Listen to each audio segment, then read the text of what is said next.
Bienvenue dans l'interview culture. Notre invité du jour nous fait rire depuis une quinzaine d'années. Et bonne nouvelle, ce n'est pas prêt de s'arrêter. La preuve, il vient nous parler de son nouveau spectacle. Bienvenue François-Xavier de Maison. Eh bien, merci beaucoup. Ce spectacle s'appelle Divin. Alors déjà, on part sur un jeu de mots. Vous pouvez nous l'expliquer ? Oui, je me raconte à travers 10 bouteilles de vin qui ont marqué ma vie.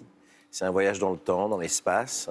Ça me permet de retrouver des souvenirs. C'est une vraie machine à remonter le temps. Dans Retour vers le futur, il y a la DeLorean de Doc. Moi, c'est des bouteilles, puisqu'en plus, j'aime beaucoup ça. Donc, mais c'est vraiment un prétexte pour voyager. Et puis ça agit un peu comme une Madeleine de Proust. Le vin, ça vous ramène à ces souvenirs-là. Comment vous est venue l'idée de ce spectacle ? L'idée de ce spectacle, c'est en fait d'abord une passion pour le vin. Je suis même devenu vigneron depuis quelques années en Roussillon.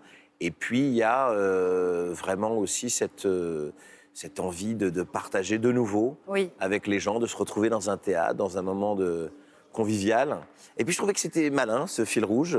C'est une équation à plusieurs entrées, en fait. On peut voyager dans le temps, dans l'espace, on peut trouver des bons et des mauvais souvenirs. On se souvient de l'année, de ce qu'on a vécu, des gens qui l'ont fait, des gens parfois avec qui on les a bu et qui ne sont plus là.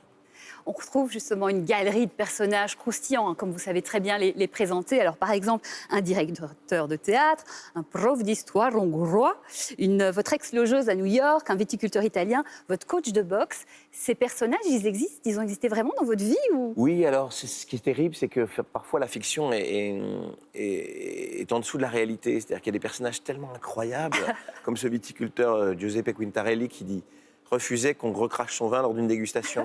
Parce qu'il dit c'est mon travail. Donc il suffit de tirer le fil parfois d'une réalité qui est déjà très incroyable, très hystérique. Oui, et on rigole beaucoup. Je vous propose qu'on regarde une petite ambiance, quelques images de ce spectacle Divin. D'accord. Moi, quand je retrouve des amis, je débouche une bonne bouteille. C'est intéressant de voir que la mode a vraiment évolué dans le bon sens. Bah quoi, Jacqueline, je goûte. Je veux nettoyer la planète, ma fille. Elle commence déjà par ranger sa chambre. France, c'est le pays des lumières, mais visiblement, il y a quelques ampoules qu'on claque. François-Xavier de Maison, vous l'avez dit, votre passion, une de vos passions, c'est le vin. Cette passion, elle vous a été transmise par votre papa ? Oui, c'est ça. Il m'a transmis le goût du bon et du beau. Et puis les tournées aussi. Parce que moi, ce que j'adore, c'est aller jouer en province et spectacles dans les différents terroirs. Oui. Et c'est vrai que j'ai rencontré des vignerons et des personnalités incroyables. Mais j'insiste sur le fait que c'est vraiment dans ce spectacle qu'un prétexte. Oui. C'est vraiment une porte d'entrée pour la boîte à souvenirs. En fait, c'est pas un spectacle sur le vin, c'est pas une conférence, c'est pas une dégustation. Oui. Mais c'est vrai que c'est une passion depuis que je suis en âge d'en boire déjà. Et 18 ans, la première fois que vous en avez vu, c'était pour célébrer votre bac. Mon bac, mes parents n'y croyaient pas du tout que j'aurais mon bac, donc ils ont cassé la tirelire. Ils se sont dit miracle. Et c'est votre première cuite aussi. Forcément, vous savez, quand on n'a pas l'habitude, alors voilà. Mais j'ai adoré cette ambiance très théâtrale de ce restaurant, les lumières, le velours rouge de ces brasseries comme ça à l'ancienne. Et oui, il y a une dimension théâtrale comme ça dans la cuisine aussi. Dans le spectacle, on découvre aussi que vous aviez une passion avec votre père, c'était le foot. Vous étiez passionné par Platini. À l'école, on vous choisissait en dernier, c'est ça ? J'étais complètement nul, oui. C'est-à-dire que je regardais tous les matchs, je collectionnais les vignettes Panini, comme beaucoup de jeunes de ma génération. Mais j'étais complètement nul. C'est-à-dire qu'on me choisissait toujours en dernier après la fille et le mec qui a les béquilles. Et on me mettait toujours dans les buts. Et ce que je dis souvent, que les petits gros, on les met toujours dans les buts ou alors plus tard à la présidence du club. Je ne dirai rien là-dessus. Et du coup, ça veut dire que l'humour, vous l'avez développé parce que justement, vous n'étiez pas le beau gosse ou le super sportif. Sans doute. Ouais. C'était un moyen d'attirer l'attention des autres, de se faire des amis, sans doute. J'ai toujours eu cette envie effectivement de faire rire les autres. Ça me procure une joie tellement intense. Je crois que je pourrais jamais arrêter de monter sur scène, malgré le cinéma, malgré toutes les choses que je fais à côté. J'ai ce besoin viscéral de monter sur scène, de vibrer sur scène. Et là, on est encore dans le partage une fois de plus avec ce rire que vous partagez.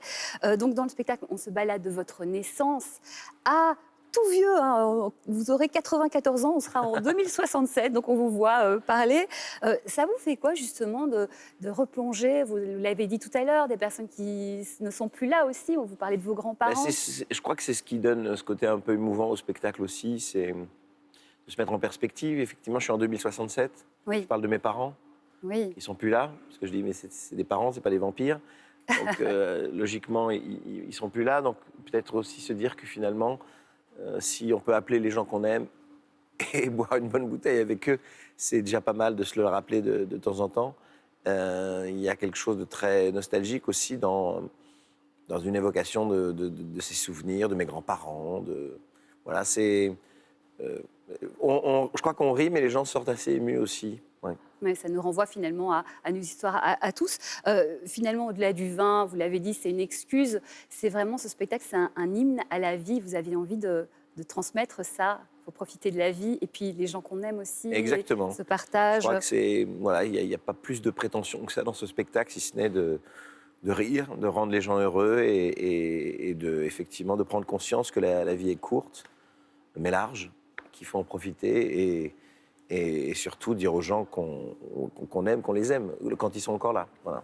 Quel beau message. Alors, avant de se quitter, juste un petit mot sur ce moment incroyable. Vous faites la choré de Flashdance, que Oui. vous exécutez à merveille. Ce sont les vrais pas. On n'a pas à le croire quand on me voit, mais effectivement, il faut venir me voir sur scène pour Oui. voir.